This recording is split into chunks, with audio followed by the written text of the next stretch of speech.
Hari Om and welcome to all the divine Atmajyotis to today's Purna Yoga Satsang. So we are contemplating based on talks by sriprabhuji on Bhagavadgita 18 chapters. Thus far, we have completed up to chapter 2 Contemplation.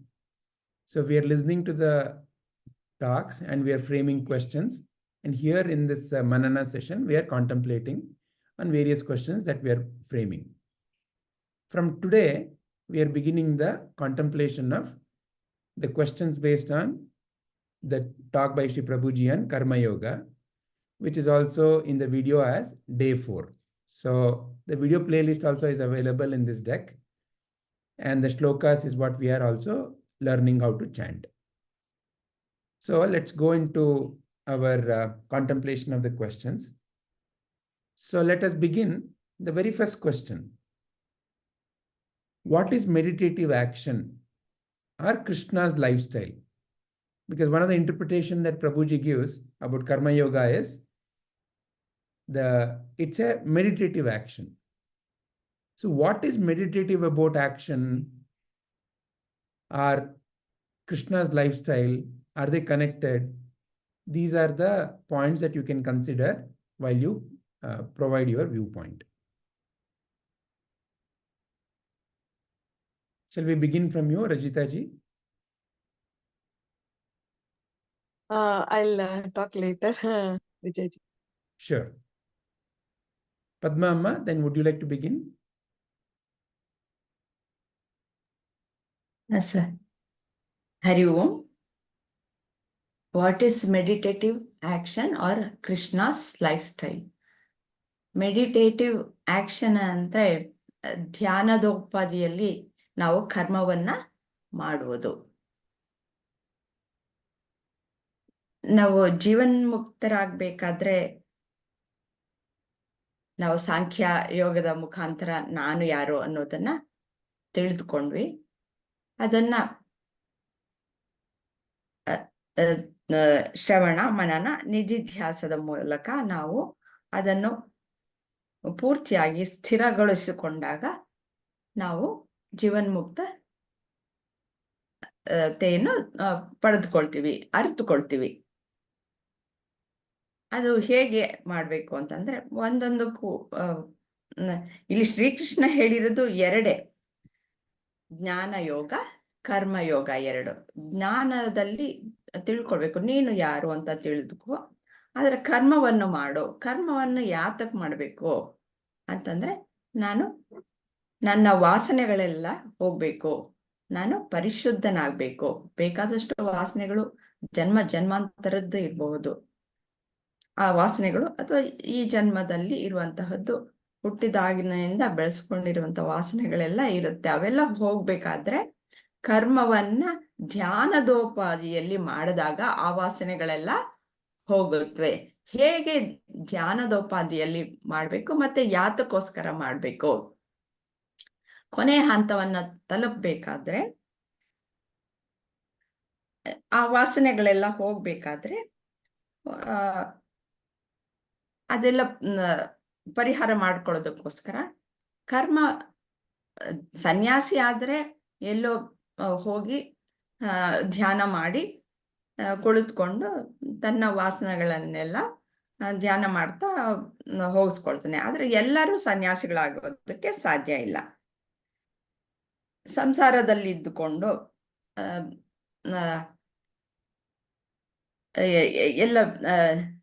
ಎಲ್ಲ ಜನರು ಏನ್ ಮಾಡ್ಬೇಕು, ಕರ್ಮವನ್ನು ಮಾಡ್ಲೇಬೇಕು. ಸನ್ಯಾಸಿಯೂ ಸಹ ಮಾಡ್ಲೇಬೇಕು ಅಲ್ಪ ಸ್ವಲ್ಪ.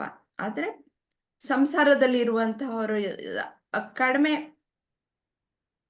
ಕಾಲವನ್ನ ಧ್ಯಾನಕ್ಕೆ ಅಥವಾ ಜ್ಞಾನಕ್ಕೆ ಕೊಡೋದು, ಮತ್ತೆ ಮಿಕ್ಕ ಎಲ್ಲ ಸಮಯವನ್ನ ಕರ್ಮದಲ್ಲಿ ಕಳಿಬೇಕಾಗತ್ತೆ. ಕರ್ಮವನ್ನ ಅದೇ ಧ್ಯಾನವಾಗಿಸ್ಕೊಂಡಾಗ ಆವಾಗ ಆ ಒಂದು ಗುರಿ ಏನಿದೆ ನಾನು ಅನ್ನುವುದು ತಿಳಿದುಕೊಳ್ಳೋದಕ್ಕೆ ಸಾಧ್ಯವಾಗಬೇಕಾದ್ರೆ ಸುಲಭವಾಗತ್ತೆ. ಧ್ಯಾನ ಅಂತಂದ್ರೆ ಇದಕ್ಕೆ ಉದಾಹರಣೆಯಾಗಿ ಕೊಟ್ಟಿದ್ದಾರೆ. ಪ್ರತಿಯೊಂದು ನಾವು ಕೆಲಸವನ್ನ ಹೇಗ್ ಮಾಡ್ಬೇಕು ಅಂದ್ರೆ ನನ್ನ ದೇಹ ಮನಸ್ಸುಗಳು ಎಲ್ಲವನ್ನು ಮರೆತು ಆ ಕರ್ಮದಲ್ಲಿ ತೊಡಗಬೇಕು. ಅಂದ್ರೆ ಅರ್ಜುನ ಮತ್ಸ್ಯಯಂತ್ರವನ್ನ ಭೇದಿಸಿದ ಒಂದು ಉದಾಹರಣೆಯನ್ನ ಗುರೂಜಿಗಳು ಕೊಟ್ಟಿದ್ದಾರೆ. ಅಂದ್ರೆ ಆತನಿಗೆ ಎಷ್ಟು ಏಕಾಗ್ರತೆ ಇತ್ತು.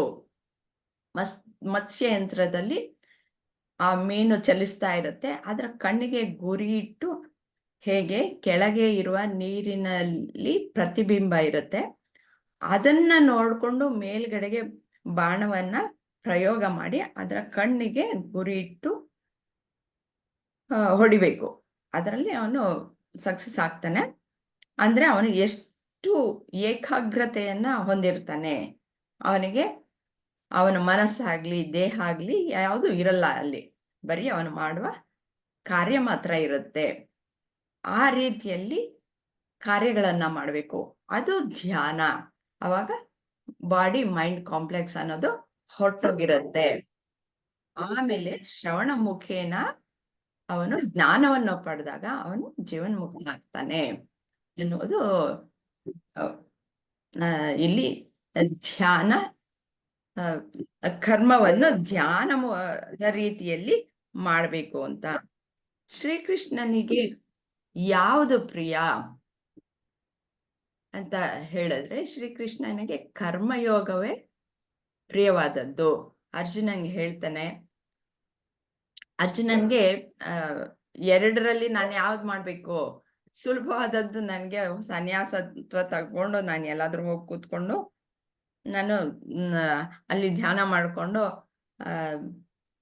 ಶ್ರವಣ ಮನನ ನಿಧಿಧ್ಯಾಸ ಮಾಡ್ಕೊಂಡು ನಾನು ಅಲ್ಲೇ ಮುಕ್ತಿ ಪಡಿತೀನಿ, ನನಗೆ ಯಾತಕ್ ಬೇಕು ಕರ್ಮಯೋಗ ಬೇಕು ಅಂತಂದ್ರೆ, ಇಲ್ಲ ಹಾಗಲ್ಲ, ನೀನು ಏನು ರಾಜ, ನಿನ್ನ ಕರ್ತವ್ಯ ಏನು ಅದರ ಪ್ರಕಾರ ನೀನು ನಡ್ಕೊಳ್ಬೇಕು, ಅದರಲ್ಲೇ ನೀನು ಮುಕ್ತಿಯನ್ನು ಪಡೆಯೋದಕ್ಕೆ ಸಾಧ್ಯ ಇದೆ. ನೀನು ಕರ್ಮವನ್ನ ಕರ್ಮಯೋಗದ ರೀತಿಯಲ್ಲಿ ಮಾಡು, ಆಗ ನಿನಗೆ ಮುಕ್ತಿ ಸಿಗುತ್ತೆ. ನೀನು ನಿಯೋಜಿಸಲ್ಪಟ್ಟಿರೋದು ಏತಕ್ಕೆ, ನೀನು ಧರ್ಮವನ್ನ ಸಂಸ್ಥಾಪನೆ ಮಾಡೋದಕ್ಕೋಸ್ಕರ. ಅದಕ್ಕೋಸ್ಕರ ನೀನು ಯುದ್ಧವನ್ನು ಮಾಡಬೇಕು. ಆ ಯುದ್ಧವನ್ನು ಮಾಡಬೇಕಾದ್ರೆ ನೀನು ಅದನ್ನ ಆತ್ಮನೋ ಮೋಕ್ಷಾರ್ಥಂ ಜಗದ್ಹಿತಾಯ ಚ ಅನ್ನುವ ಒಂದು ವಾಕ್ಯದ ಮೇಲೆ ನಿಂತು ನೀನು ಕೆಲಸವನ್ನ ಮಾಡೋ, ಆವಾಗ ಇದು ಮುಕ್ತಿಯ ಮಾರ್ಗವಾಗುತ್ತೆ ಅಂತ ಕರ್ಮವನ್ನ ಮಾಡು ಅನ್ನೋದನ್ನೇ ಶ್ರೀಕೃಷ್ಣ ಹೇಳಿದಾನೆ. ಈ ಪ್ರಶ್ನೆಗೆ ನನಗೆ ತಿಳಿದ ಮಟ್ಟಿಗೆ ಇಷ್ಟು ಉತ್ತರ. ಹರಿ ಓಂ. ಧನ್ಯವಾದ Padma. Krishnaji, Rajitaji, would you like to say now? Yeah. Yeah, okay. Hari Om to everyone. So meditative action ಅಥವಾ ಧ್ಯಾನ, ಕರ್ಮ ಯೋಗನು ಒಂದು ಧ್ಯಾನ ಅಂತ ಹೇಳ್ತಾರೆ ಇಲ್ಲಿ. ಅದು ಹೇಗೆ ಅಂತ ಇಲ್ಲಿ ಪ್ರಶ್ನೆ. ಸೊ ಪ್ರಭುಜಿಯವರು ನಮ್ಗೆ ಎಷ್ಟು ಈಸಿಯಾಗಿ ವಿವರಣೆ ಮಾಡ್ತಾರೆ. ಧ್ಯಾನ ಅಂದ್ರೆ ಇವಾಗ ಕೆಲವರು ಯಾವ್ದ್ರ ಧ್ಯಾನ ಮಾಡ್ತಿರ್ತಾರೆ, ಪ್ರಾಪಂಚಿಕ ವಿಷಯಗಳ ಬಗ್ಗೆ, ದುಡ್ಡು, ಮನೆ, your life is centre around what, ಅದ್ರ ಬಗ್ಗೆನೆ ನಾವು ಧ್ಯಾನ ಮಾಡ್ತಾ ಇರ್ತೇವೆ usually. So because of our ignorance, ನಮ್ಮ ಅಜ್ಞಾನದಿಂದ ಕೆಲವರು ಯಾವುದಕ್ಕೆ ಅಟ್ಯಾಚ್ ಆಗಿರ್ತಾರೋ, ಮಕ್ಕಳು, ಮನೆ, ಸೊಸೈಟಿ, ಇದ್ರ ಬಗ್ಗೆನೆ ಧ್ಯಾನ ಮಾಡ್ತಿರ್ತಾರೆ. ಆ ತರ ಧ್ಯಾನ ಮಾಡಿದಾಗ ಯಾಕೆ ಧ್ಯಾನ ಮಾಡ್ಬಾರ್ದು, ಪ್ರಾಪಂಚಿಕ ವಸ್ತುಗಳ ಬಗ್ಗೆ ಧ್ಯಾನ ಯಾಕೆ ಮಾಡ್ಬಾರ್ದು ಅಂತ ವಿಶ್ಲೇಷಣೆ ಮಾಡ್ಕೊಂಡಾಗ, ಪ್ರಾಪಂಚಿಕ ವಸ್ತುಗಳಿಂದ ನಮಗೆ ಕ್ಷಣಿಕವಾದ ಸುಖ ಸಿಗತ್ತಷ್ಟೆ. ಸೊ ನಮಗೆ ಶಾಶ್ವತವಾದ ಆನಂದ ಬೇಕು ಅಂದಾಗ, for A long term happiness, ನಮಗೆ ಯಾವುದರ ಬಗ್ಗೆ ಧ್ಯಾನ ಮಾಡ್ಬೇಕು ಅಂತ ಭಗವಂತ ಕೃಷ್ಣ ಈ ಕರ್ಮಯೋಗದಲ್ಲಿ ಹೇಳಿದಾನೆ. ಸೊ ಧ್ಯಾನ ಮಾಡ್ಬೇಕು, ಆದ್ರೆ ಕರ್ಮನೂ ಮಾಡ್ಬೇಕು ಅಂತ ಹೇಳ್ತಾರ.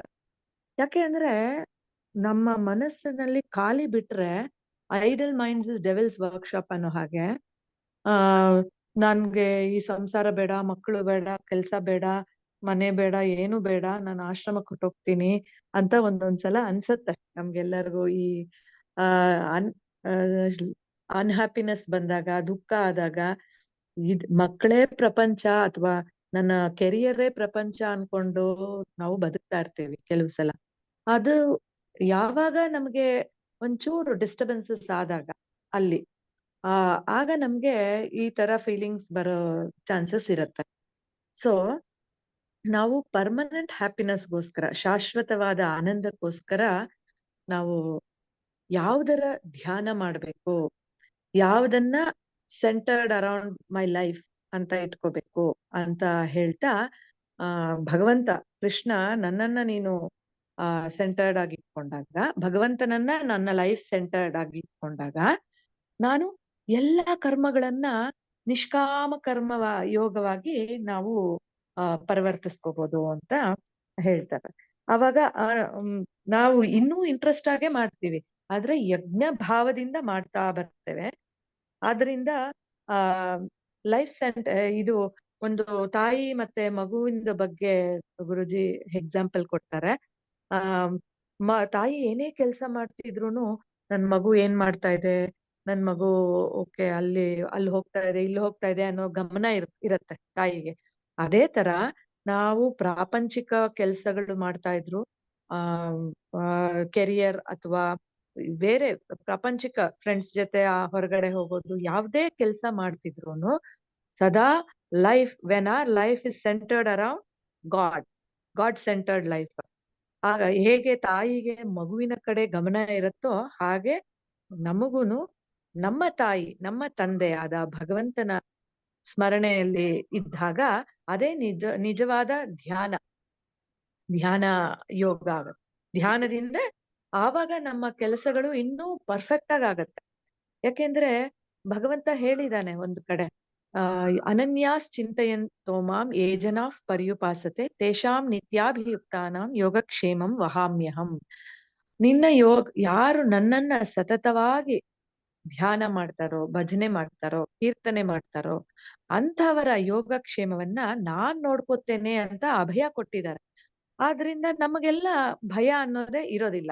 ಆಗ ನಾವು ಭಗವಂತನ ವಾಕ್ಯವನ್ನ ಶ್ರದ್ಧಾ, ಭಕ್ತಿ, ನಂಬಿಕೆಗಳಿಂದ ಅವನನ್ನ ನಂಬಿ ಅವನ ಧ್ಯಾನವನ್ನ ಮಾಡಿದಾಗ ಹೀಗೆ ನಮ್ಮ ನಿಷ್ಕಾಮ ಕರ್ಮ ಅಥವಾ ಕಾಮ್ಯ ಕರ್ಮ ಏನ್ ಮಾಡ್ತಿರ್ತೀವೋ ಪ್ರಾಪಂಚಿಕ ವ್ಯವಹಾರದಲ್ಲಿ ಅದನ್ನು ನಾವು ಯೋಗವಾಗಿ ಪರಿವರ್ತಿಸ್ಕೋಬಹುದು. ಸೊ ಇದು ನನ್ನ ಅಂಡರ್ಸ್ಟ್ಯಾಂಡಿಂಗ್. ಹರಿ ಓಂ. ಧನ್ಯವಾದ Rajitha G. Krishnaji.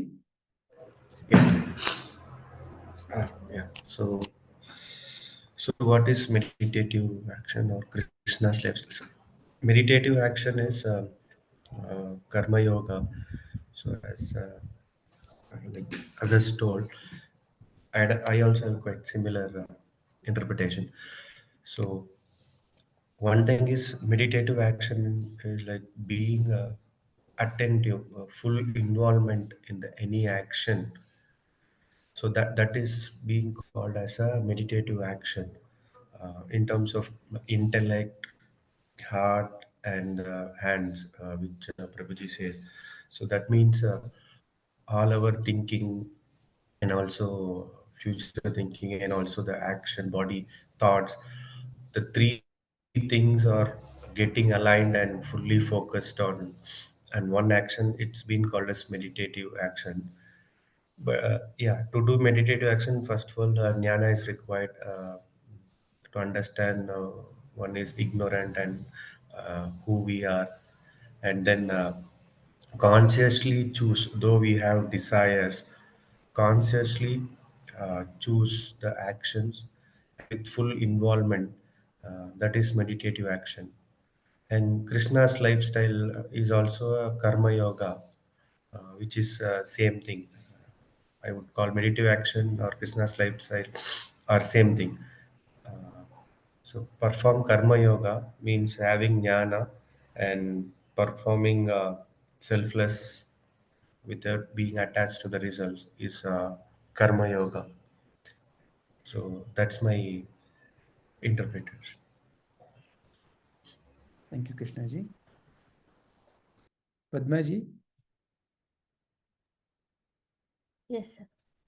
So, like everyone mentioned here, I'm also of the same opinion. Meditative action is where the head, heart, and the hands, all three are integrated. That is, intellect should have clarity, mind should have purity, and the hands should be of service oriented. This way, what will happen is that the actions not only benefit us, but it is also of benefit to others or loka kalyana. Such actions are also non-binding on us. Otherwise, karma is like a continuous cycle. When you renunciate the doership of these actions, then the actions are more pure. Krishna's lifestyle, I think Krishna led by example of how to do karma yoga or meditative action. He led that lifestyle, I feel. Because wherever he was, in whichever situation you think about from the Krishna Leela, in every situation, he was fully present there without thinking about anyone else. He was fully present there. I think that is the essence of Krishna's lifestyle as well. Thank you, sir. That's all. Thank you, Padmaji. When we look at our own existence, so when you look at yourself, there are only two fundamental aspects that you can recognize. You are there, and you are engaged in the world, doing something. So, who is that? Who is there? Who am I? Is one fundamental aspect, the being aspect. Then, I, the being, am engaged in this world. There is a doing aspect. So, there's a being aspect, there's a doing aspect. Are the plane of being and the plane of doing. These are the only two fundamental dimensions for life. And in one sense, the being is all pervading. It is a being who is also in the doing. So now here, when we ask ourselves, so who is that I am? So the I am aspect is what we already have seen through the Sankhya Yoga. I am not what I think I am the one which is lighting up the thinking. So in other words, I am not this body, I am not this mind, I am not any of the objects that appear and disappear in my mind. I am the light that illumines the mind. In other words, I am that essence that lights up all the changes that are happening. So this is the clarity about who I am. So if this is the nature of who I am, then what is the need for any action? This is the fundamental question that even Arjuna started with. And this question is arising primarily because the sense of who I am is not just about, oh, I am this essence that is lighting up what is appearing and disappearing in my mind. But as long as there is a notion of a world out there, and the notion that the world out there is separate from me, it is not a full realization. So full realization means what? It means there is no more duality, there is no more separation, there is no more being and doing. So there is only happening. So until that is fully realized, the sense of separation may exist. And that is what has led to the question by Arjuna also. Because still, the jnana has started coming that I am that essential Atman, which is all pervading, but it is not yet fully established. because the world is still seen as a separate, and therefore the question of, oh, I want to retire, I want to go somewhere. And why are you advocating even a world of or a path of action? So that is the context for the Karma Yoga teachings. So what is then the nature of the karma? Karma is seen as a binding effect. So you do karma, there is a karma phala. Whatever may be the nature of the action, there is a karma phala. So here, Sri Krishna is showing us how to perform what he refers as skillful action. An action that doesn't bind you, and an action that actually is equivalent of meditation. So then what is meditation? Many interpretations are there. But more than the interpretation of what is meditation, why one meditates, what is that you and I are seeking from meditation? What is that anybody wants from meditation? Why would you want to meditate?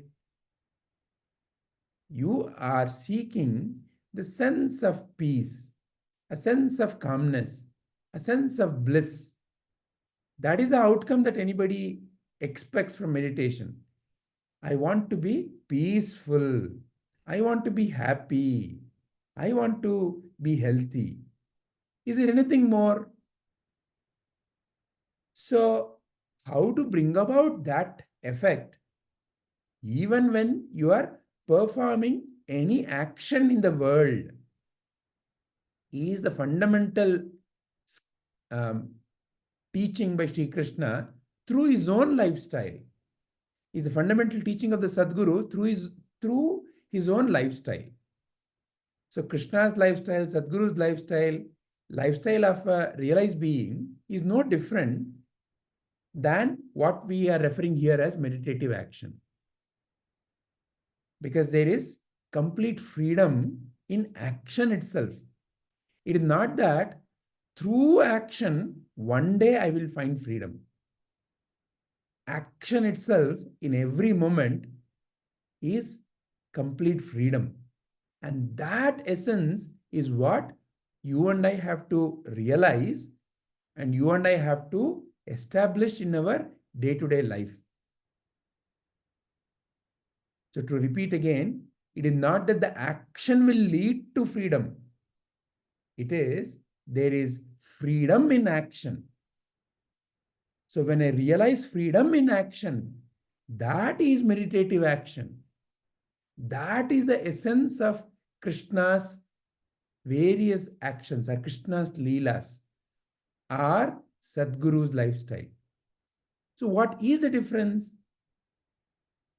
Freedom in action versus action leading to freedom. Action leading to freedom means still there is an expectation that a particular action will take me to freedom. I have to sit and breathe in and breathe out. And at the end of that, I am going to be peaceful. Or for that matter, any other practice. I am going to sing this bhajan, then I will be in freedom.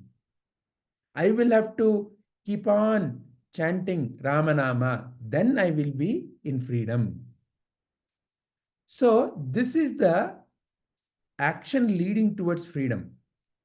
Whereas here, the fundamental pointing by Krishna and Sadguru is realize there is freedom in action itself. It is not that you're going to gain freedom by doing something. Realize that you're already free. So perform action in that clarity of freedom and realize how every action can be, you are performing that as an action of freedom. In other words, not to get the happiness, but perform action in happiness. is what meditative action is. How is that possible? And that is what Sri Krishna teaches us through the Karma Yoga chapter, through various explanations and the fundamental idea called as the yagna, which we will be understanding and contemplating on as we go further. But what is important to realize here is Krishna's lifestyle. He, just like you and me, had to play various roles in life. He had to be a Sakha, he had to be a statesman, he had to be a charioteer, he had to be a negotiator. So if you look at his life, it is a dramatic life. It is not just one particular role that he had to play. Very dramatic, is it not? Right from childhood till his so-called death, if you look at the various roles he had to play, very, very dramatic. From our viewpoint now, when we read it, we may miss the drama. But imagine for yourself for a moment. Imagine you have to be like, for example, Modi of today's India. You have to lead this entire country. You and I know the troubles in leading just our 4-member family. 4 members have 4 opinions or maybe 40 opinions, and that alone causes so much of tension and turbulence in the mind. Now imagine leading a country. For that matter, imagine just being the president of your community that you are in. You should actually. That is what Sri Krishna is also teaching you. Play various roles in life. Then you will realize the wonderful aspect of you. So like that, Sri Krishna played various roles. From just being a nobody, a charioteer, nobody really kind of cares. Charioteer, go there, go here, come here, sit here, do that. So simply you have to follow the orders of your master, to somebody who has to direct the whole state or country, right? So look at the spectrum there. Or from being a friend to a student to a teacher, various kinds of spectrum of roles. But in all these various roles that he was playing, you don't see him sitting and crying and feeling, ayyo, what will I do now? Never. Never in any of his leelas you see him being, ayyo, I don't know what to do next. Even when somebody is waging a war on him, either he will run away, and he is not disturbed by him running away. And later, he would come and capture the same king. He is not disturbed by that also. When he ran away, people made fun of him. He was not disturbed. People wanted to kill him. He was not disturbed. People made lots of nasty comments on him. He was not disturbed. So like that, there is something fundamental to realize from all the various dimensions that we can observe from outside.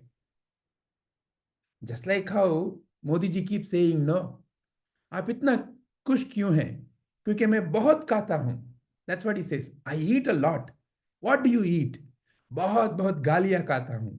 Every day I eat 100 kgs of galis. That's what it is, no? Anything that is wrong in this country is Modi, no? So like that, one has to see how to accept everything and continue to perform. And in that realization is the essence of Krishna's lifestyle, or what is being referred as meditative action. Action in freedom, not action for freedom, or not action towards freedom. Action in freedom. Action in freedom is nothing different from you. You, the essential being. So, being and the doing are not two in the action in freedom. It is the being who is like the poet and the poem are not two. The dancer and the dance are not two. The water and the river are not two. They are the same. That is the indication of Krishna's life, or what is meditative action. And that is what Sri Krishna wants you and I to realize and establish in our day-to-day, moment-to-moment life. Hari Om.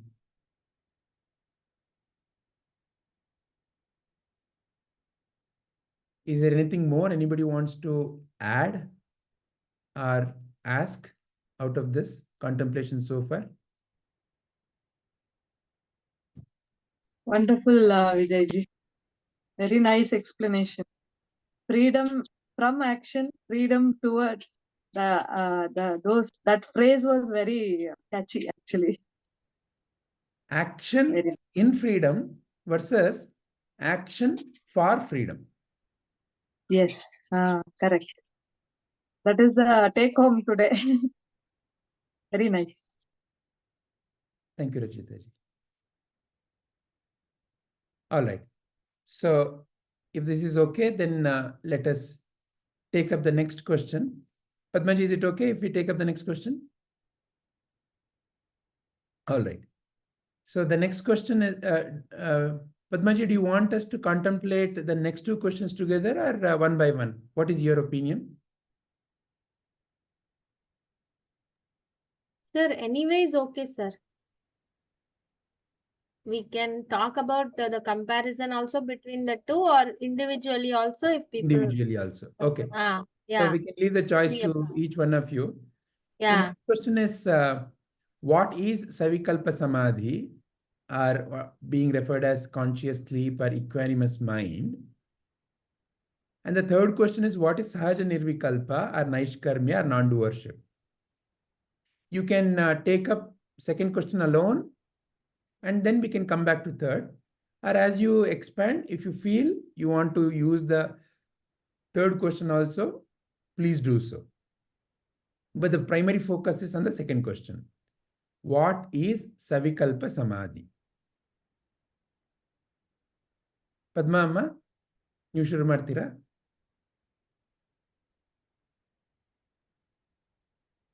ಈ ಕ್ವಶನ್ಗೆ ನಾನು ready ಆಗಿಲ್ಲ, ಆದ್ರೆ ಗೊತ್ತಿರೋದನ್ನ ಹೇಳ್ತೀನಿ sir. ಅಲ್ಲ, ನೀವು ready ಆಗಬೇಕು ಅಂತ ಅನ್ಸಿದ್ರೆ ಬೇಕಾದ್ರೆ ಇವತ್ತಿಗೆ ನಾವು ಇಲ್ಲಿಗೆ ನಿಲ್ಸೋಣ. ಬೇಕಂದ್ರೆ ಈಗ again depends upon all of you.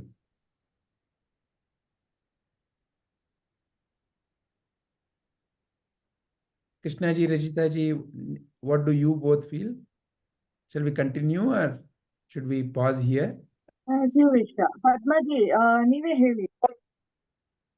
ಅದೇ ನನಗೆ ಗೊತ್ತಿರೋ ಅಷ್ಟನ್ನ ನಾ ಹೇಳ್ತೀನಿ, ಬಟ್ ನಾನು ಇದನ್ನ ನೋಡ್ಕೊಂಡಿಲ್ಲ, ಅಷ್ಟು ಹೇಳ್ತೀನಿ. ನೀವೆಲ್ಲ ಹೇಳೋದಾದ್ರೆ ಹೇಳಿ, ನಾನು ಅದ್ರಿಂದ ಕಂಟಿನ್ಯೂ ಮಾಡೋಣ. ಪದ್ಮಮ್ಮ, ನೀವು ಹೇಳಿ, ನಿಮ್ಗೆ ಏನ್ ಅನ್ಸುತ್ತೆ ಹೇಳಿ. ಹಾ sir. You can listen. Yeah.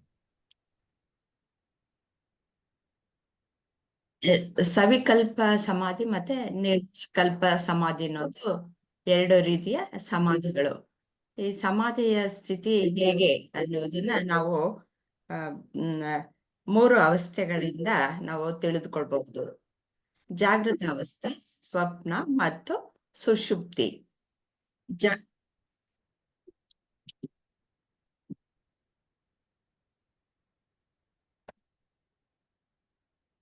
Padmamma, ತಮ್ಮ ಧ್ವನಿ ಕೇಳ್ತಾ ಇಲ್ಲ.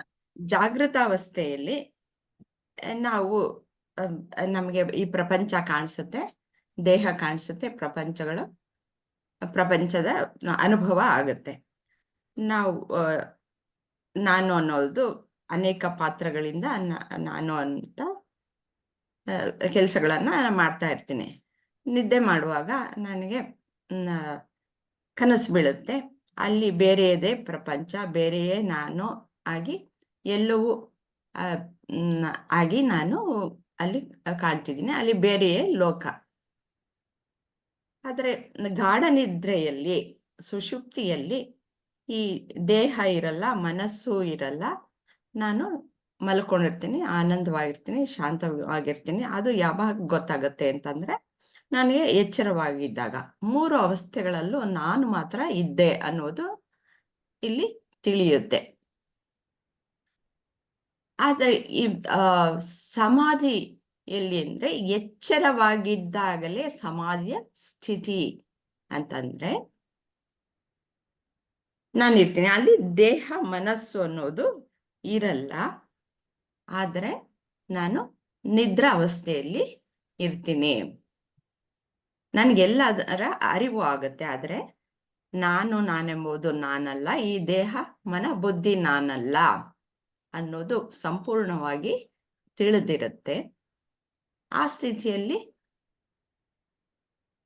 ನಿಂತುಕೊಂಡು ನಾನು ಅಲ್ಲಿ ಧ್ಯಾನವನ್ನ ಮಾಡೋದು. ಇದರಲ್ಲಿ ಸವಿಕಲ್ಪ ಸಮಾಧಿಯಲ್ಲಿ 2 ವಿಧ.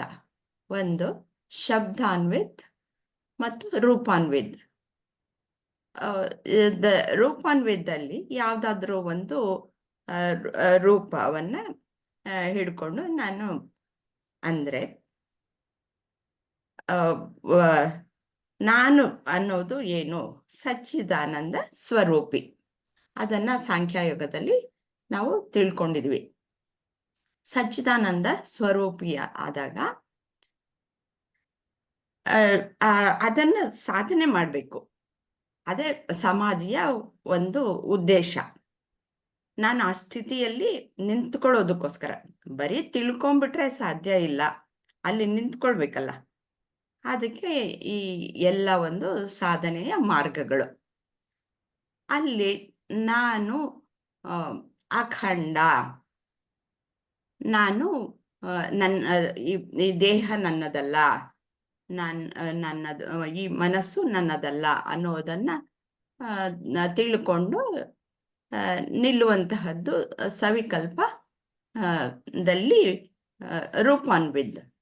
ಆದರೆ ಶಬ್ದಾನ್ವಿದ್ ಸವಿಕಲ್ಪ ಸಮಾಧಿಯಲ್ಲಿ ಒಂದು ಶಬ್ದವನ್ನು, ವೇದದ ಮುಖಾಂತರ ಒಂದು ಶಬ್ದವನ್ನ ಇಟ್ಕೊಳ್ಳೋದು.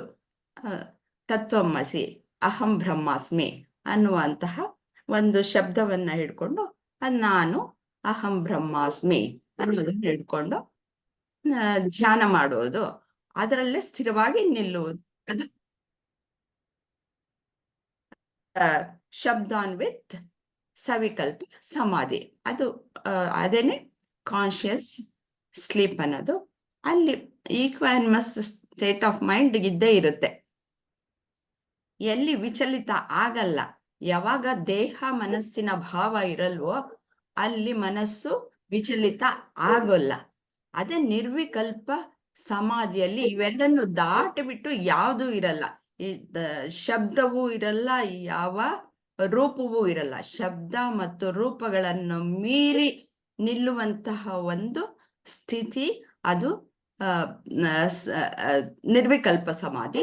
ಅದು ಸಹಜ ನಿರ್ವಿಕಲ್ಪ ಸಮಾಧಿ ಅಂತಂದ್ರೆ ನಾನು ಈ ದಿನನಿತ್ಯದ ಕರ್ಮಗಳಲ್ಲಿಯೇ ಆ ಒಂದು ಸ್ಥಿತಿಯನ್ನು ತಲುಪುವುದು ಸಹಜ ನಿರ್ವಿಕಲ್ಪ ಸಮಾಧಿ. ಅಲ್ಲಿ ನಾನು ಈ ಕ್ರಿಯೆಯನ್ನು ಮಾಡ್ತಾ ಇದ್ದೀನಿ, ನಾನು ಕರ್ತೃ ಅಥವಾ ನಾನು ಭೋಕ್ತ ಅನ್ನೋದು 2 ಇರಲ್ಲ. ಅಲ್ಲಿ ಬರೀ ಕರ್ಮ ಮಾತ್ರ ಇರುತ್ತೆ. ನಾವು ಮೊದಲೇ ತಿಳ್ಕೊಂಡ ಹಾಗೆ, ಹೇಗೆ ಅರ್ಜುನ ಮತ್ಸ್ಯ ಯಂತ್ರವನ್ನ ಭೇದಿಸಿದಾಗ ಅವನಾಗೇ ಇರಲಿಲ್ಲ, ಅವನಿಗೆ ಡೂಯರ್ಶಿಪ್ ಇಲ್ಲ ಅಥವಾ ಭೋಕ್ತನೂ ಆಗಿರಲ್ಲ. ಅಲ್ಲಿ ಬರೀ ಕಾರ್ಯ ಮಾತ್ರ ಇರುತ್ತೆ. ಅದು ಆ ಒಂದು ಸ್ಥಿತಿನೇ ಸಹಜ ನಿರ್ವಿಕಲ್ಪ ಸಮಾಧಿ ಅಂತ ನನಗೆ ಅನ್ಸಿರೋದು. ಹರಿ ಓಂ. ಧನ್ಯವಾದ ಪದ್ಮ. ರಜಿತಾಜಿ. ಹರಿ ಓಂ ವಿಜಯ್. ಮೇಡಮ್ ತುಂಬಾ ಸೊಗಸಾಗಿ ಹೇಳಿದ್ರು ಪದ್ಮಾಜಿ. ಸೊ ಮೇಡಮ್ ಎಲ್ಲಾನು ಕವರ್ ಮಾಡಿದ್ದಾರೆ ಆಕ್ಚುಲಾಗಿ. ಅದು ನನ್ನ ಅಂಡರ್ಸ್ಟ್ಯಾಂಡಿಂಗ್ ಏನಂದ್ರೆ, ಸಮಾಧಿ ಸಮಾಧಿ ಅಂದ್ರೆ ಧಿ ಅಂದ್ರೆ ಬುದ್ಧಿ. ನಮ್ಮ ಬುದ್ಧಿಯಲ್ಲಿ ಸಮತತ್ವ ಅಂತ ಹೇಳ್ತಾರೆ, ಸಮಸ್ಥಿತಿ ಅಂತ ಹೇಳ್ತಾರೆ. ಸೊ ಅಂದ್ರೆ ಮನಸ್ಸನ್ನ ಶಾಂತವಾಗಿ ಸಮಾಧಾನವಾಗಿ ಇಟ್ಕೊಳ್ಳೋದೆ ಸಮಾಧಿ ಸ್ಥಿತಿಯಲ್ಲಿ ಇರೋದು ಅಂತ ನನ್ನ ಅಂಡರ್ಸ್ಟ್ಯಾಂಡಿಂಗು. ಸೊ ಇಲ್ಲಿ ಶ್ರೀಕೃಷ್ಣ ಕರ್ಮಯೋಗ ಗೃಹಸ್ಥರಿಗೆ ನಾವು ಸದಾ ನಮ್ಮ ರಾಂಗ್ ಅಸಂಪ್ಷನ್ ಏನಂದ್ರೆ ಧ್ಯಾನ ಸ್ಥಿತಿಯಲ್ಲಿ ಕೂತ್ಕೊಂಡಿದ್ದಾಗ ಮಾತ್ರ ನಮಗೆ ಸಮಾಧಿ ಸ್ಥಿತಿಗೆ ಹೋಗೋದಕ್ಕೆ ಸಾಧ್ಯ ಅಂತ ನಮ್ಮ ಅಂಡರ್ಸ್ಟ್ಯಾಂಡಿಂಗ್ ಇರುತ್ತೆ. ಯಾಕೆಂದ್ರೆ ನಮಗೆ ಈ ಮಕ್ಕಳ ಜೊತೆ ಅಥವಾ ಈ ಸೊಸೈಟಿ ಜೊತೆ ನಾವು ಕರ್ಮ ಮಾಡ್ತಿರುವಾಗ ಮಾಡ್ಲೇಬೇಕು ಗೃಹಸ್ಥಾಶ್ರಮದಲ್ಲಿ. ಬೇರೆ ಇದು ಇಲ್ಲ, ನಾನು ಹಿಮಾಲಯಕ್ಕೆ ಹೋಗ್ಬಿಟ್ಟು ಧ್ಯಾನ ಸ್ಥಿತಿಯಲ್ಲಿ ಸಮಾಧಿ ಸ್ಥಿತಿಯಲ್ಲಿ ಇರ್ತೀನಿ, ಇದೆಲ್ಲ ಜಂಜಾಟ ಬೇಡ ಅಂದ್ರೆ ಆಗೋದಿಲ್ಲ. ಸೊ ಅದಕ್ಕೆ ನಮ್ಮ ಅಷ್ಟಾಂಗ ಯೋಗದಲ್ಲಿ ಪತಂಜಲಿ ಮಹರ್ಷಿಗಳು ಯಮ, ನಿಯಮ, ಆಸನ, ಪ್ರಾಣಾಯಾಮ, ಪ್ರತ್ಯಾಹಾರ, ಧಾರಣ, ಧ್ಯಾನ, ಸಮಾಧಿ ಅಂತ 8 ಅಂಗಗಳು ಹೇಳಿದ್ದಾರೆ. ಮನುಷ್ಯನ ಮನಸ್ಸಿನ ಸ್ಥಿತಿ ಅಂದ್ರೆ ಮನಸ್ಸನ್ನ ಶಾಂತಗೊಳಿಸೋದಕ್ಕೆ ಮಾರ್ಗಗಳನ್ನ ಹೇಳಿದ್ದಾರೆ. ಸೊ ಅದನ್ನ ಪ್ರಕಾರ ಹೋದ್ರೆ ನಾವು ದಿನಕ್ಕೆ ಗೃಹಸ್ಥಾಶ್ರಮದಲ್ಲಿ ದಿನಕ್ಕೆ 1 hour ಯೋಗ ಮಾಡಿದ್ರೆ ಬೇರೆ ಕೆಲ್ಸಗಳು ಮಾಡ್ಬೇಕಾಗತ್ತೆ. ಸೊ ಯೋಗ ಮಾಡೋವಾಗ ಮಾತ್ರ ಸಮಾಧಿ ಸ್ಥಿತಿಗೆ ಹೋಗೋದಾ, ಬೇರೆ ಟೈಮಲ್ಲೂ ನಮ್ಗೆ ಹೋಗಕ್ ಆಗಲ್ಲ ಅನ್ನೋ ತಪ್ಪು ಅಂಡರ್ಸ್ಟ್ಯಾಂಡಿಂಗ್ ಇದೆ. ಸೊ ಆ ತಪ್ಪು ಅಂಡರ್ಸ್ಟ್ಯಾಂಡಿಂಗ್ ನ ಶ್ರೀಕೃಷ್ಣ ಇದ್ರಲ್ಲಿ ಹೇಳ್ತಾರೆ. ಯಾಕೆಂದ್ರೆ ಬರೀ ಜ್ಞಾನದಲ್ಲಿ ಧ್ಯಾನ ಯೋಗದಲ್ಲಿ ನಾವು ಇರೋದಕ್ಕೆ ಆಗೋದಿಲ್ಲ ಗೃಹಸ್ಥಾಶ್ರಮದಲ್ಲಿ. 1 second.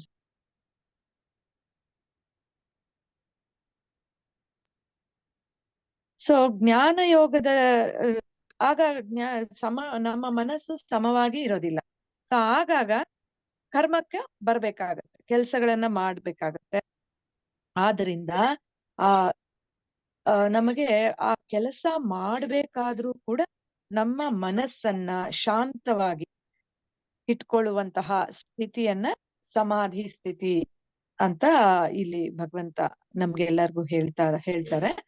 ಸೊ ಇದು ಎಲ್ಲ ಪ್ಯಾರಲಲ್ ಆಗಿ ಹೋಗ್ಬೇಕು ಅಂತ ನನ್ಗ ಅನ್ಸುತ್ತೆ. ಅಂದ್ರೆ ಕರ್ಮಯೋಗ ಪ್ಲಸ್ ಇದು ಸಮಾಧಿ ಸ್ಥಿತಿ, ಧ್ಯಾನ, ಜ್ಞಾನ ಯೋಗ, ಕರ್ಮಯೋಗ, ಭಕ್ತಿ ಯೋಗ ಎಲ್ಲ ಒಂದು ಪ್ಯಾರಲಲ್ ಆಗಿ ಹೋದಾಗ ನಾವು ನಮ್ಮ ಗೃಹಸ್ಥಾಶ್ರಮದಲ್ಲೇ ಇರ್ಲಿ, ವಾನಪ್ರಸ್ಥಾಶ್ರಮದಲ್ಲೇ ಇರ್ಲಿ, ನಾವು ನಮ್ಮ ಮನಸ್ಸನ್ನ ಶಾಂತವಾಗಿ ಇಟ್ಕೊಳ್ಳೋದಕ್ಕೆ ಸಾಧ್ಯ ಆಗುತ್ತೆ. ಸೊ ಸಮಾಧಿಗೂ ಮತ್ತೆ ಕರ್ಮಯೋಗಕ್ಕೂ ಏನು ವ್ಯತ್ಯಾಸ ಅಂತಂದಾಗ ನಿದ್ದೆಗೂ ಮತ್ತೆ ಎಚ್ಚರ ಸ್ಥಿತಿ. ಗಾಢ ನಿದ್ದೆಯಲ್ಲಿ ನಾವು ಸಮಾಧಿಗೆ ಹೋಗಿರ್ತೀವಿ ಅಂತ ಕೆಲವ್ರದ್ದು ಭಾವನೆ ಇರುತ್ತೆ. ಗಾಢ ನಿದ್ದೆ ಸ್ಥಿತಿಯಲ್ಲಿ ನಮಗೆ ಏನು ಆನಂದ ಇರುತ್ತೋ ಆ ಆನಂದವನ್ನ ನಮ್ಮ ಎಚ್ಚರ ಸ್ಥಿತಿಯಲ್ಲೂ ಮುಟ್ಟೋದೆ, ಎಚ್ಚರ ಸ್ಥಿತಿಯಲ್ಲೂ ನಾವು ಅನುಭವಕ್ಕೆ ತಂದ್ಕೊಳ್ಳೋದೆ ಸಮಾಧಿ ಸ್ಥಿತಿ ಅಂತ ನನ್ನ ಅಂಡರ್ಸ್ಟ್ಯಾಂಡಿಂಗ್. ಧನ್ಯವಾದ ಗೀತಾಜಿ. ಕೃಷ್ಣಜಿ. Yeah. Most of the things are covered. It's going to be quite a repetitive. So yeah, Savikalpa Samadhi and conscious equanimous mind. So it's not only like we have to do a meditation and to attend to a stage. So even in karma, performing an action, we can be in samadhi state. So my interpretation is once we are truly aligned, I mean, like having the jnana and being fully attentive and not being disturbed by our thoughts and most of external desires. So I would call that kind of state as equanimous mind and savikalpa samadhi, or conscious sleep. So yeah, that's my understanding. Okay. Thank you, Krishnaji. Padmaji? Yes, sir. So, Savikalpa Samadhi or conscious sleep. So, in the state of Savikalpa Samadhi, okay, before that, what is Samadhi? Samadhi is being established in the self. And there are two types. One is the permanent one and one is the temporary one. So Savikalpa Samadhi falls under the temporary one. It is unlike the Nirvikalpa one. So in the state of Savikalpa Samadhi, the awareness of who I am really is available to oneself. So when you are in that state of Samadhi, the mind is not active like how it is happening in sleep. You are not aware of anything, yet you are there. So that kind of sleep where however, suppose you are not in deep sleep and you are generally in sleep, in that place when you are having a dream, right, you have no control. The ego cannot say this will happen, that will happen, because the mind is not so active. However, the actions are flowing in a dream without any judgment. You are just experiencing it without the mind coloring it as good or bad. It is only next day when you wake up that you have, a sense of whether it was a good dream, whether it was a bad dream, and those kind of impressions, because the mind has come into picture. However, in the conscious sleep, what is happening? You are conscious of what is happening in the dream, in the sleep, but yet you are not, the mind is not coloring it. The ego is also absent there. So I feel that that is the way of Savikalpa Samadhi. How do you apply it in your day-to-day karma?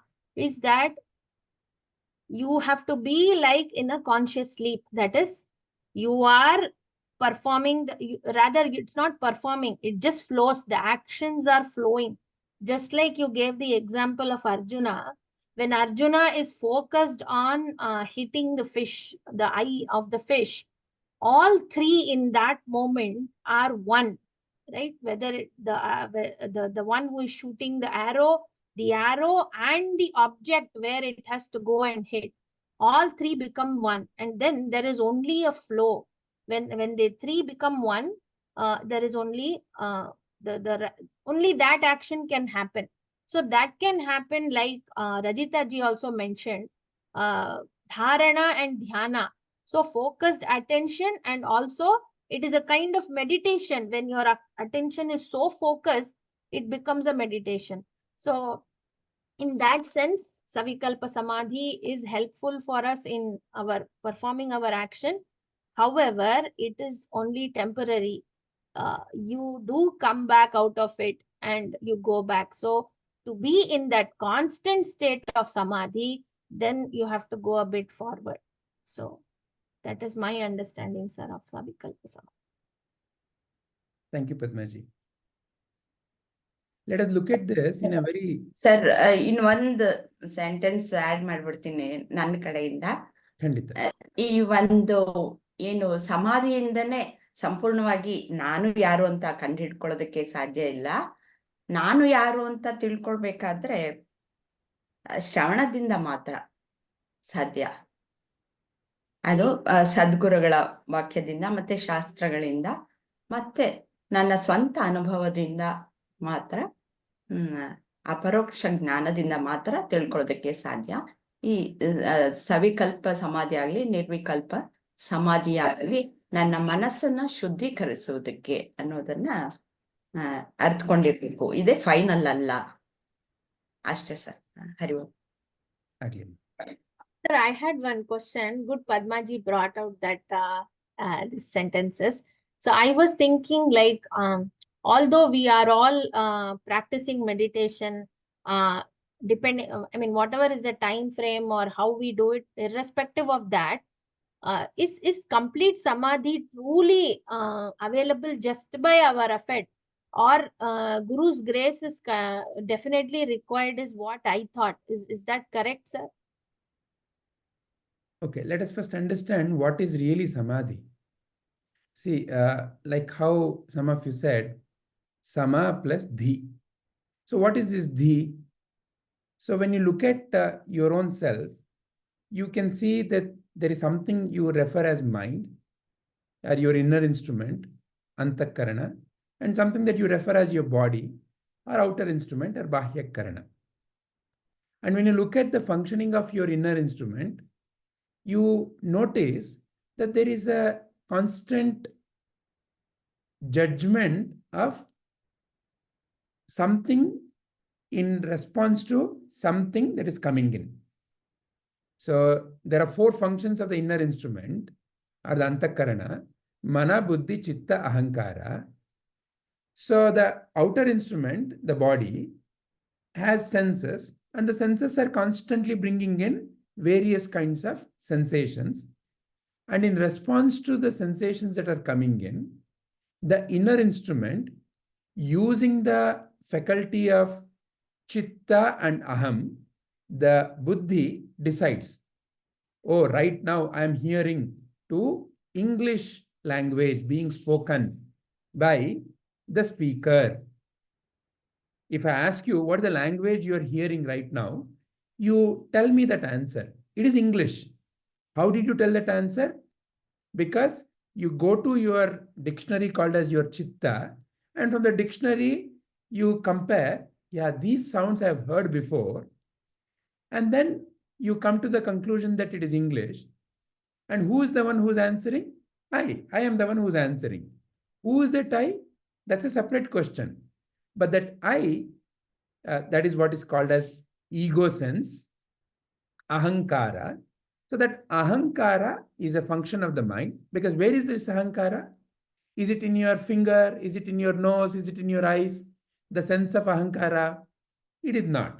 It is in a place that nobody really knows where it is, called the mind, or what we are referring in general as the antakarana.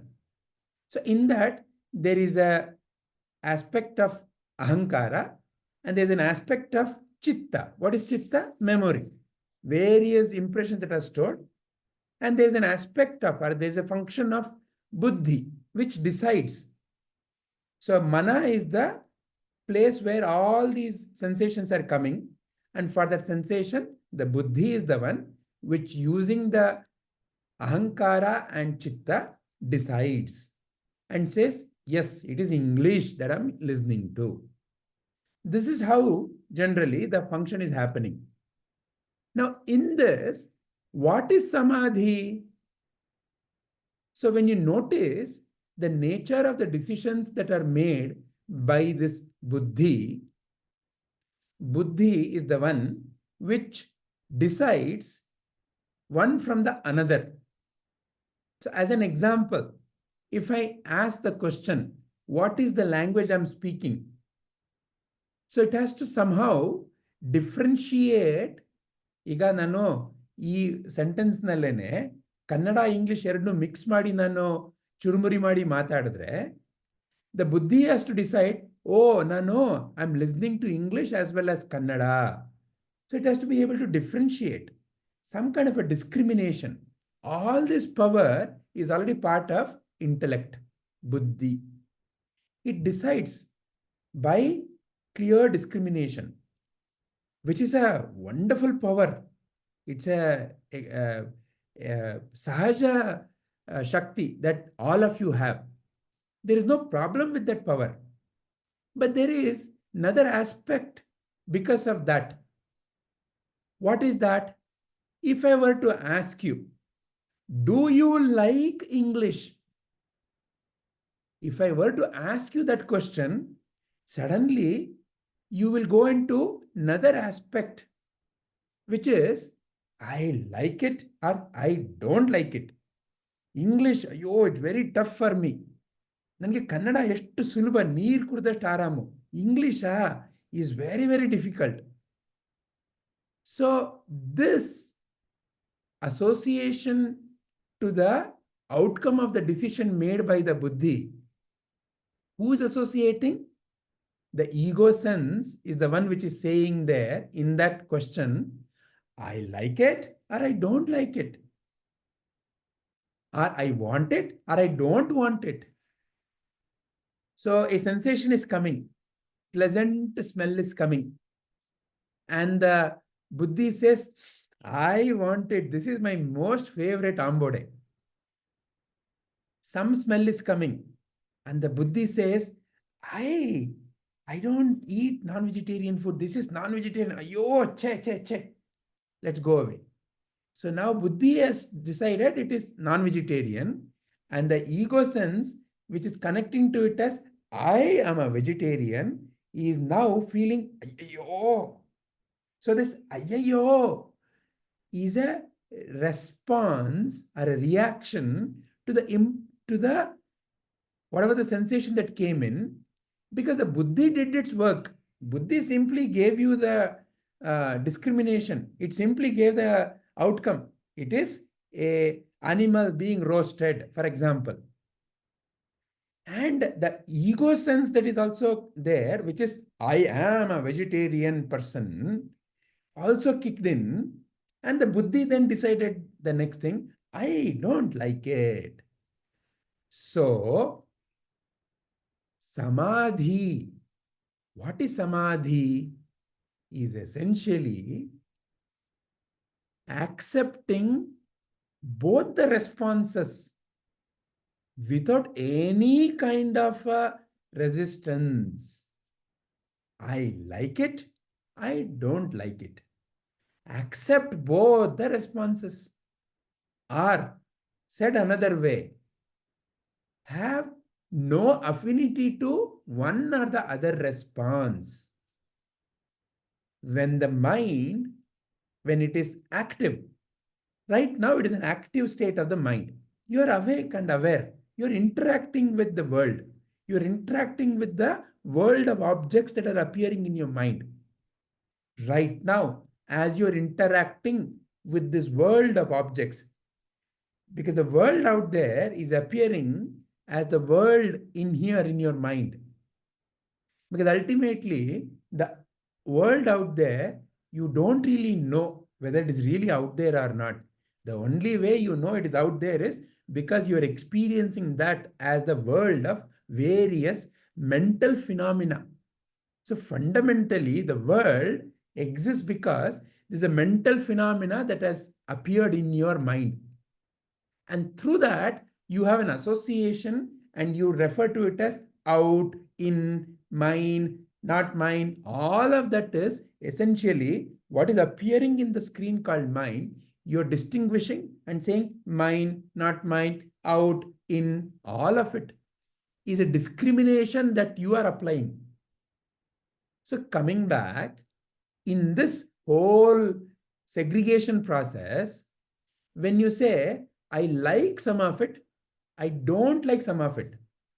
I like the pleasant smell of ambode, but I simply hate the roasting smell of a chicken. There you are caught up. Now you want this pleasant smell. You don't want the unpleasant smell. Now, at the same time, a non-vegetarian person will say, roasting smell of chicken, wonderful. His digestive juices kick up. His mouth is watering. He is now, whoa, I want to eat. Why? Because he has developed an affinity towards that smell. So like that, you and I are playing the life by saying like and don't like. So fundamentally, your and my life feels happy or miserable, pleasant or unpleasant, only due to these decisions that your natural power, which is buddhi, is making, and you mixing it with your sense of identity. I am a vegetarian person identity feels so totally lost or at war with the non-vegetarian smell. So, what is samadhi? Fundamentally, realizing that this is how your inner instrument is functioning, and realizing that you are the one, whoever you think you are the one who is causing all the unpleasantness. Otherwise, simply there are various smells coming. Simply the Buddhi classifies it. Buddhi's job is to simply classify it. That's a natural power. When you learn to simply notice that without saying, oh, I like it or I don't like it, simply be a witness to that power of your mind, being a witness to the movie that is playing on the screen, then you are in samadhi. Why? Because you are able to see that the buddhi is classifying. There's nothing wrong in classifying. You have to classify. That is the way you can function properly in the world. If you don't know what is this object, if you cannot say this from this is the glass, this is the holder of that glass. If you cannot say this from this, there is no way you can ever function. If you cannot discriminate what is this object from what is this object, where is the way to apply it or function in it, right? Wonderful power you have. And that wonderful power, when it is mixed with the identity, gets contaminated. So samadhi fundamentally means I am able to see the buddhi in action. And I use, but I'm not getting used by it. I know this is the discrimination power that I naturally have. Mind naturally discriminates vegetarian smell, non-vegetarian smell. Do I get disturbed? That freedom you have. When you exercise that freedom, then you are in natural samadhi. That is savikalpa. Why? Because right now, as the objects are forming in your mind, that the buddhi is kicking in with its discrimination, and you are simply able to see the wonderful nature of, wow, how it is functioning. Please think about the immense power you have. Please look at it this way. Your sense of smell, right? How wonderful it is. Some of you are able to discriminate within the same ambode. This ambode is little more burnt, or this ambode is not yet fully properly cooked, just by the smell of it. Is it not? Many of you are able to discriminate like that. Or some of your noses are so sharp that you say, in somebody's house, something is burning. Like that. What a sharp sense. What a sharp discrimination power. But the problem is mixing that with me and mine. So becoming free from this problem of, oh, I like it, I don't like it. Because at the end of the day, can you truly stop any of the sensations coming in? You can close your eyes maybe if you want. You can put a earplug if you want. Can you close all the five senses? No. The answer is not in closing the five senses. The answer is being a watcher of the five senses. So when you simply learn to watch the five senses and see the wonderful nature of it, that is, you are in freedom. You have no problem with whatever the senses are bringing, whatever the mind is discriminating, whatever your buddhi is discriminating, whatever the sense of response that appears. See, because of the various impressions, you know that I am a vegetarian person. As soon as the non-vegetarian smell comes, the buddhi may still say it's non-vegetarian smell. And the previous impression of I am a vegetarian person may still kick in, and it may still say, oh, I don't like it. But you, the watcher, you can simply watch all these functioning.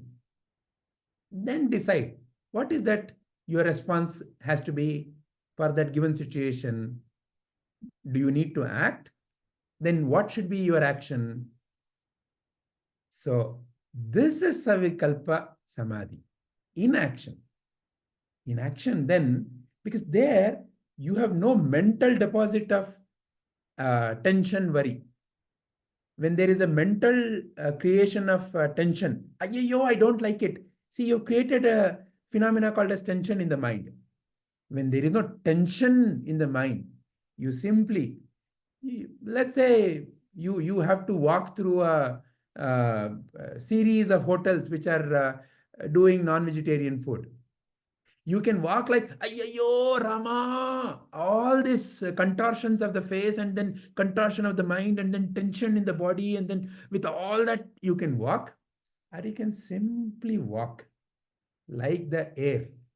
The air has no problem whether it is on the shit or on the meat or on the fruit or on the water or on the God's idol.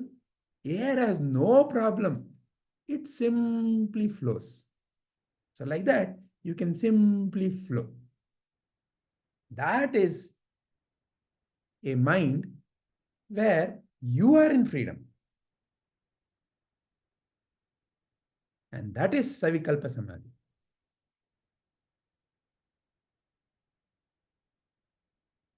Does that bring clarity, Padmaji? Yes, sir. Thanks.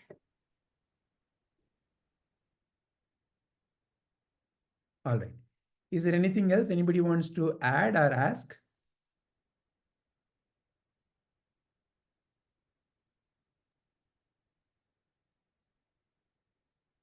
Rajita ji, is there something that you wanted to say?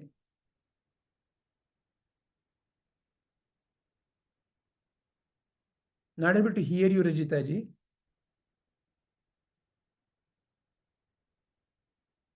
Am I audible, Padma ji? Okay. Yeah. Okay. Yeah, not able to hear you, Rajita ji. Maybe you can type if you have something to ask.